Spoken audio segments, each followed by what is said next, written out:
1994년 부산항 여대생 실종 사건. 1994년 11월의 부산항은 차가운 바닷바람이 몰아치는 계절이었습니다. 구독 누르시고 시청하시면 사건을 재구성하는 데 많은 도움이 됩니다. 항만 근처의 24시간 편의점에서 야간 아르바이트를 하던 여대생 최윤정 씨, 당시 21세였습니다. 부산의 한 대학에서 영문학을 전공하던 성실한 학생이었고 학비와 생활비를 벌기 위해 밤늦은 시간까지 일하곤 했습니다. 그날도 평소와 다름없는 하루였습니다. 편의점 업무를 마친 최윤정 씨가 마지막으로 목격된 시간은 밤 11시 40분이었습니다. 편의점 주인의 증언에 따르면 그녀는 평소처럼 밝은 표정으로 인사를 하고 퇴근했다고 합니다. 검은색 패딩 점퍼에 청바지를 입고 어깨에는 낡은 크로스백을 메고 있었습니다. 편의점에서 그녀의 자취방까지는 도보로 약 15분 거리였습니다. 평소 그녀는 터미널 근처 골목길을 지나 큰 도로로 나가는 경로를 이용했습니다. 그날 밤도 마찬가지였습니다. 편의점 앞 버스 정류장에서 그녀를 본 택시기사의 증언이 있었습니다. 그녀는 터미널 방향으로 걸어가고 있었고 특별히 이상한 점은 없어 보였다고 했습니다. 하지만 그 이후 최윤정 씨의 행적은 완전히 사라졌습니다. 밤 11시 40분 터미널 근처 골목으로 혼자 걸어 들어간 그 순간이 그녀가 마지막으로 목격된 시간이었습니다. 그 골목은 낮에도 사람의 왕래가 많지 않은 곳이었고 밤이 되면 가로등도 제대로 켜지지 않는 어두운 곳이었습니다. 다음날 오전, 평소 연락을 자주 하던 친구가 최윤정 씨의 전화를 받지 못하자 이상함을 느꼈습니다. 차취방을 찾아갔지만 문은 잠겨 있었고 아무도 없었습니다. 결국 그날 저녁 가족들이 경찰에 실종 신고를 했습니다. 하지만 그때는 이미 최윤정 씨가 사라진 지 거의 20시간이 지난 후였습니다. 실종 신고가 접수된 다음 날 오전 10시경 최윤정 씨의 집으로 한 통의 전화가 걸려왔습니다. 전화를 받은 것은 그녀의 어머니였습니다. 수화기 너머로 들려온 것은 낮고 거친 남성의 목소리였습니다. 전화 내용은 간단했지만 섬뜩했습니다. 딸이 곧 돌아올 것이니 걱정하지 말라는 것이었습니다. 어머니가 누구냐고 묻자 상대방은 대답 없이 전화를 끊어버렸습니다. 통화 시간은 불과 10초 남짓이었습니다. 경찰은 즉시 이 전화를 추적했습니다. 당시는 발신자 번호 표시 서비스가 일반화되기 전이었지만 경찰 요청으로 통신사를 통해 발신 위치를 확인할 수 있었습니다. 놀랍게도 그 전화는 부산항 화물부두 근처의 공중전화에서 걸려온 것이었습니다. 이 사실은 수사에 중요한 의미를 가졌습니다. 최윤정 씨가 마지막으로 목격된 곳도 부산항 터미널 근처였고 이제 정체불명의 전화도 부두에서 걸려왔다는 것입니다. 우연치고는 너무나 명확한 연결고리였습니다. 하지만 당시 경찰의 초기 판단은 달랐습니다. 일부 수사관들은 이 전화를 두고 최윤정 씨가 스스로 집을 나간 것이며 지인이 대신 전화를 건 것이라고 추정했습니다. 고의적 실종 위장이라는 것이었습니다. 21세 여대생이 남자친구와 가출했을 가능성을 제기하는 사람도 있었습니다. 하지만 가족들은 강력하게 반발했습니다. 최윤정 씨는 그럴 사람이 아니었습니다. 가족과의 관계도 좋았고 남자친구도 없었으며 무엇보다 다음 주에 중요한 기말고사를 앞두고 있었습니다. 학교를 그만둘 이유도 집을 나갈 이유도 전혀 없었습니다. 전화를 받은 어머니는 그 목소리가 지금도 귀에 생생하다고 했습니다. 협박하는 듯한 톤도 아니었고 설명하는 듯한 말투도 아니었습니다. 그냥 차갑고 무미건조한 마치 정해진 대본을 읽는 듯한 목소리였다고 회상했습니다. 경찰은 최윤정 씨의 이동 경로를 추적하기 위해 주변 CCTV를 확보하기 시작했습니다. 1994년 당시만 해도 CCTV가 흔하지 않았지만 부산항은 보안상의 이유로 주요 지점에 감시 카메라가 설치되어 있었습니다. 편의점 앞 도로의 영상에서는 최윤정 씨가 터미널 방향으로 걸어가는 모습이 확인되었습니다. 시간은 밤 11시 42분이었습니다. 그리고 터미널 입구 카메라에서도 그녀로 보이는 인물이 포착되었습니다. 시간은 11시 48분경이었습니다. 문제는 그 다음이었습니다. 터미널을 지나 항만 내부로 연결되는 도로에도 CCTV가 있었는데 이상하게도 그날 밤 특정 시간대의 영상이 없었습니다. 정확히 말하면 밤 11시 30분부터 차정 사이 30분간의 영상이 완전히 사라져 있었던 것입니다. 경찰이 항만 보안팀에 문의하자 담당자는 시스템 오류로 인한 녹화 중단이라고 설명했습니다. 하지만 수사관들이 녹화 시스템을 정밀 분석한 결과 놀라운 사실이 드러났습니다. 영상은 자동으로 삭제된 것이 아니라 수동으로 삭제된 것이었습니다. 녹화 시스템의 로그 기록을 보니 해당 시간대의 파일이 새벽 2시 15분경에 관리자 권한으로 삭제된 흔적이 있었습니다. 이것은 명백한 증거인멸 행위였습니다.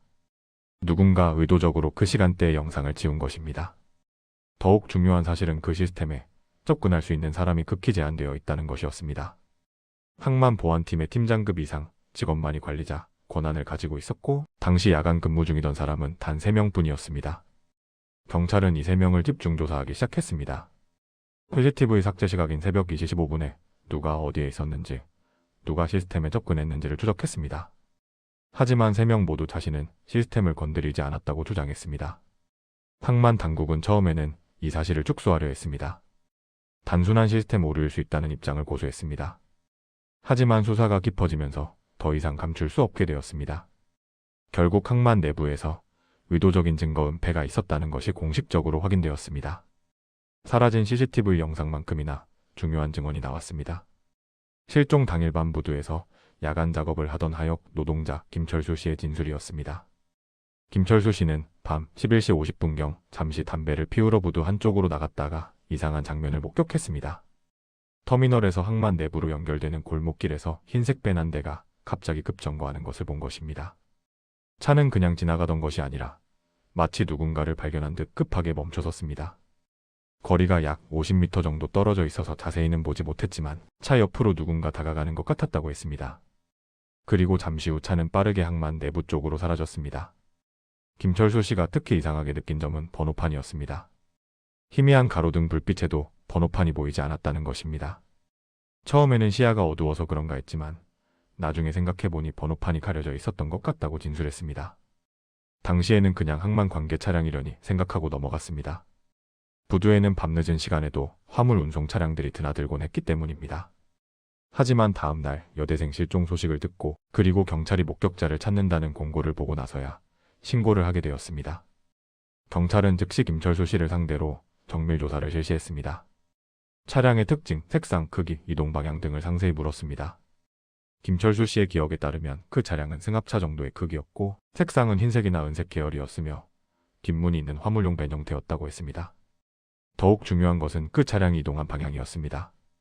차는 일반 도로로 나가지 않고 항만 내부의 화물구역 쪽으로 들어갔다는 것입니다.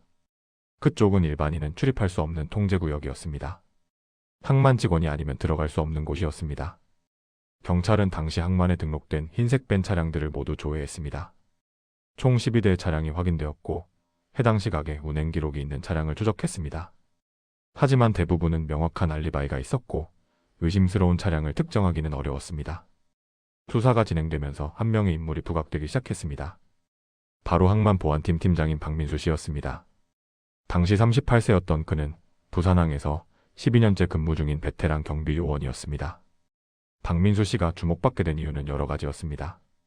첫째, 그는 실종 당일 새벽까지 부두에서 야간 근무를 했습니다. 근무 기록에 따르면 그는 밤 10시부터 다음 날 오전 6시까지 당직 근무를 서는 것으로 되어 있었습니다. 둘째, 사라진 CCTV 영상 구간에 대한 접근 권한을 가지고 있었습니다. 항만 보안 시스템의 최고 관리자 중 한 명이었던 그는 언제든지 녹화 파일에 접근하고 삭제할 수 있는 권한이 있었습니다. 셋째, 그리고 가장 중요한 사실은 박민수 씨가 최윤정 씨와 이전에 접점이 있었다는 것입니다. 최윤정 씨가 일하던 편의점은 항만 터미널 근처에 있었고 야간 근무를 하는 항만 직원들이 자주 이용하는 곳이었습니다.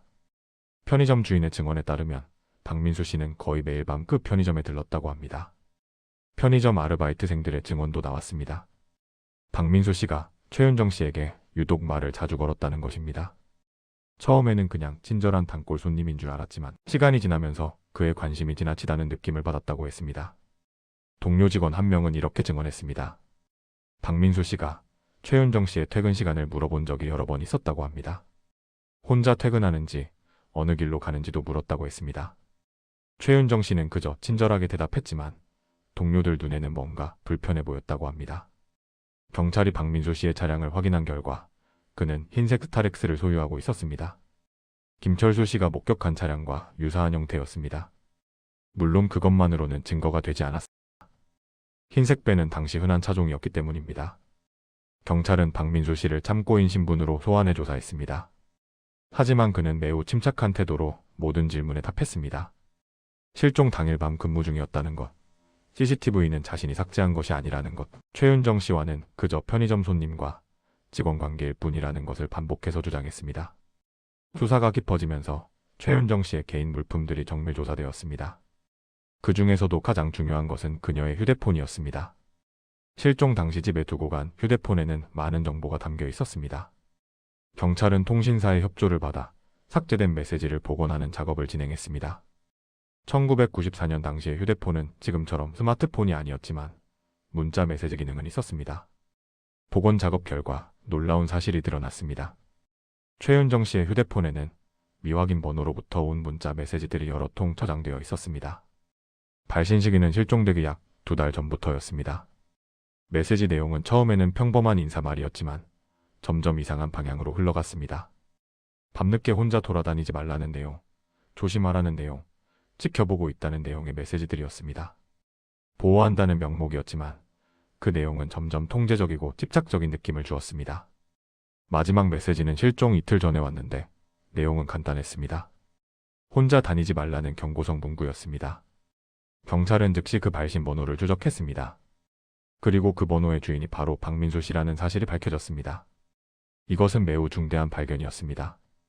박민수 씨가 단순히 편의점 손님이 아니라 최윤정 씨에게 개인적으로 연락을 하고 있었다는 증거였기 때문입니다. 추가 조사에서 더 충격적인 사실이 나왔습니다. 최윤정 씨가 실종되기 일주일 전 친한 친구에게 했던 말이 있었습니다. 그 친구는 경찰 조사에서 이렇게 진술했습니다. 최윤정 씨가 항만 경비 중 한 명이 자꾸 자신을 따라다니는 것 같다고 불안해했다는 것입니다. 편의점에서 퇴근할 때도 학교 갈 때도 어디선가 누군가 지켜보는 느낌이 든다고 했습니다. 처음에는 기분 탓이라고 생각했지만 점점 확신이 든다고 말했습니다. 친구는 경찰에 신고하라고 권했지만 최윤정 씨는 확실한 증거가 없어서 망설였다고 합니다. 또 다른 증언도 나왔습니다. 편의점 야간 근무를 같이 했던 선배 아르바이트생의 말에 따르면 박민수 씨가 최윤정 씨에게 개인 연락처를 물어본 적이 있었다고 합니다. 최윤정 씨는 정중하게 거절했지만 박민수 씨는 며칠 후 다시 같은 질문을 했다고 합니다. 심지어 퇴근 후 집까지 바래다 주겠다는 제안도 여러 번 했다고 합니다. 최윤정 씨는 매번 괜찮다며 거절했고 나중에는 그의 방문 시간을 피해서 휴게실에 숨어 있기도 했다고 합니다. 모든 정황이 한 가지를 가리키고 있었습니다. 박민수 씨가 최윤정 씨에게 일방적인 관심을 가지고 있었고 그녀가 이를 거부하자 점점 집착적인 행동을 보였다는 것입니다. 결정적인 증거가 발견된 것은 실종 신고 일주일 후였습니다. 경찰은 항만 내부의 모든 시설을 수색하기로 결정하고 사용하지 않는 폐창고들까지 샅샅이 뒤지기 시작했습니다. 부산항 북쪽 끝에는 오래전부터 사용하지 않는 컨테이너 보관 창고가 있었습니다. 정식으로는 폐쇄된 시설이었지만 완전히 철거되지는 않고 방치되어 있던 곳이었습니다. 출입문에는 자물쇠가 채워져 있었고 주변에는 잡초가 무성했습니다. 경찰이 창고 문을 열었을 때 내부는 어둡고 먼지투성이었습니다. 오래된 팔레트와 폐기물들이 쌓여 있었고 쥐들이 돌아다니는 소리가 들렸습니다. 겉보기에는 아무것도 없는 것처럼 보였습니다. 하지만 과학수사대원들이 루미놀 반응 검사를 실시한 결과 놀라운 발견이 있었습니다. 창고 안쪽 구석 바닥에서 혈흔 반응이 나온 것입니다. 육안으로는 보이지 않았지만 루미놀 시약을 뿌리자 푸른 형광빛이 나타났습니다. 혈흔은 한 곳에 집중되어 있었고 주변으로 흩어진 패턴도 있었습니다. 법의학 전문가들은 이 혈흔 패턴을 분석했습니다. 패턴의 모양과 분포로 보아 이곳에서 폭력적인 충돌이 있었을 가능성이 높다는 소견이 나왔습니다. 더 정밀한 조사 결과 바닥의 틈새에서 머리카락 몇 가닥이 발견되었습니다. 긴 생머리였고 색상은 검은색이었습니다. 최윤정 씨의 머리카락과 일치하는지 확인하기 위해 유전자 검사가 의뢰되었습니다. 창고 내부를 더 조사하던 중 또 다른 흔적이 발견되었습니다. 창고 벽면 한쪽에 긁힌 자국들이 있었습니다. 마치 손톱으로 벽을 긁은 것 같은 흔적이었습니다. 그리고 그 근처 바닥에서 작은 천 조각이 발견되었는데 검은색 패딩 소재로 보였습니다. 경찰은 즉시 창고의 출입 기록을 조사했습니다. 이 창고는 공식적으로는 폐쇄되었지만 관리 책임은 여전히 항만 보안팀에 있었습니다. 열쇠도 보안팀에서 보관하고 있었습니다. 그리고 그 열쇠를 소지하고 있던 사람이 바로 박민수 씨였습니다. 경찰이 박민수 씨에게 창고 열쇠에 대해 물었을 때 그는 열쇠는 사무실 서랍에 보관되어 있으며 자신만 가지고 있는 것이 아니라고 주장했습니다. 하지만 다른 보안 팀원들의 증언에 따르면 그 창고 열쇠는 오직 팀장만 관리하는 것이었고 다른 사람은 접근할 수 없었다고 했습니다. 혈흔과 머리카락의 유전자 검사 결과가 나오기까지는 시간이 걸렸습니다. 1994년 당시의 DNA 검사 기술은 지금만큼 발달하지 않았기 때문입니다. 하지만 몇 주 후 나온 결과는 충격적이었습니다.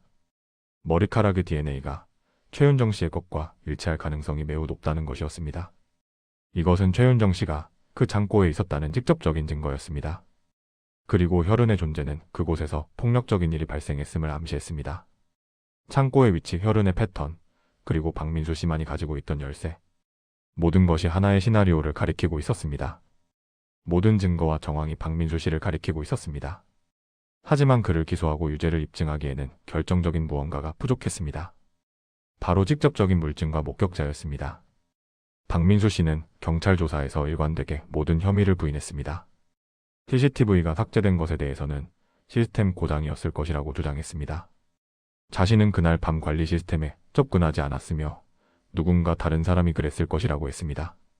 하지만 시스템 로그에는 관리자 계정으로 접속한 기록이 명확히 남아 있었고 그 계정은 박민수 씨의 것이었습니다. 창고의 혈흔과 머리카락에 대해서는 더욱 교묘한 변명을 들어놓았습니다. 그 창고는 공식적으로 폐쇄되었지만 가끔 항만 노동자들이 무단으로 침입해서 쉬어가는 곳으로 알려져 있다고 했습니다. 누군가 몰래 열쇠를 복제해서 사용했을 가능성이 있으며 자신은 그곳에 최근 몇 년간 가본 적이 없다고 주장했습니다. 최윤정 씨에게 보낸 문자 메시지에 대해서는 순수한 걱정이었다고 해명했습니다. 편의점에서 늦은 시간까지 일하는 젊은 여성이 안쓰러워서 조심하라는 의미로 보낸 것일 뿐이라고 했습니다.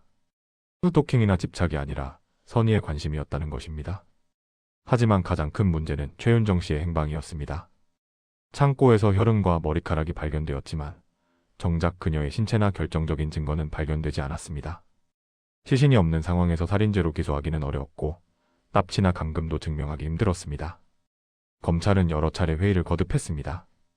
정황 증거는 충분했지만 직접 증거가 부족했습니다.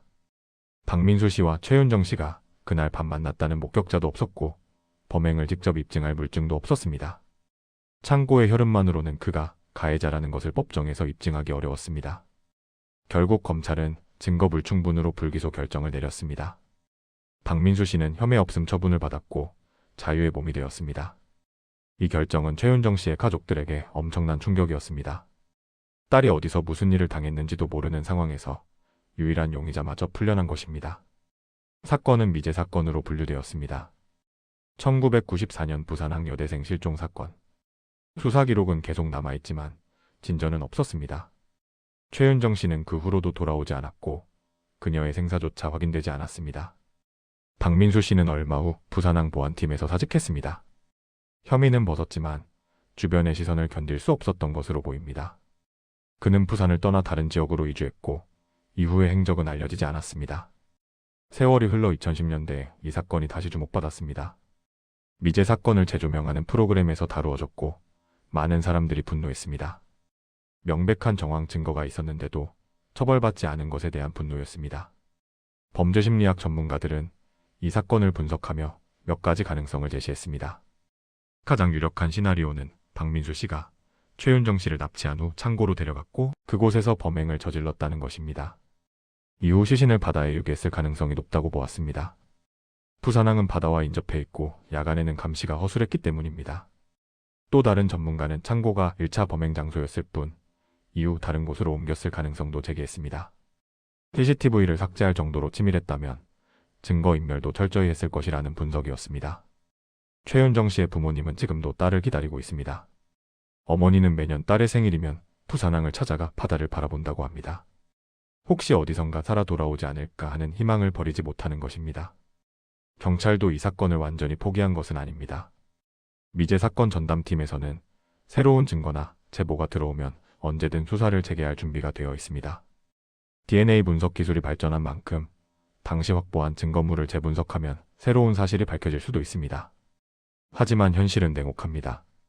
30년이 지난 지금 당시 증거물의 상태가 어떤지 재분석이 가능한지조차 불확실합니다. 핵심 용의자였던 박민수 씨의 현재 행적도 파악되지 않고 있습니다.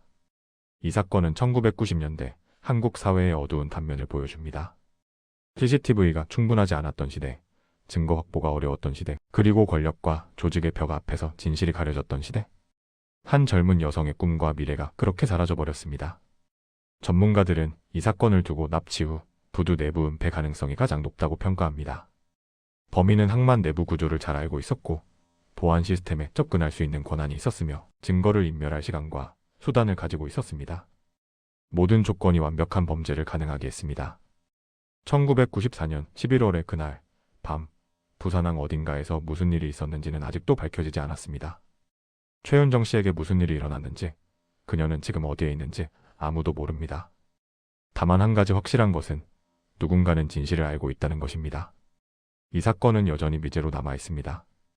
하지만 언젠가는 진실이 밝혀질 것이라는 희망을 버리지 않습니다. 정의는 늦을 수 있지만 결코 사라지지 않는다는 믿음을 가지고 우리는 계속해서 진실을 추구해야 합니다.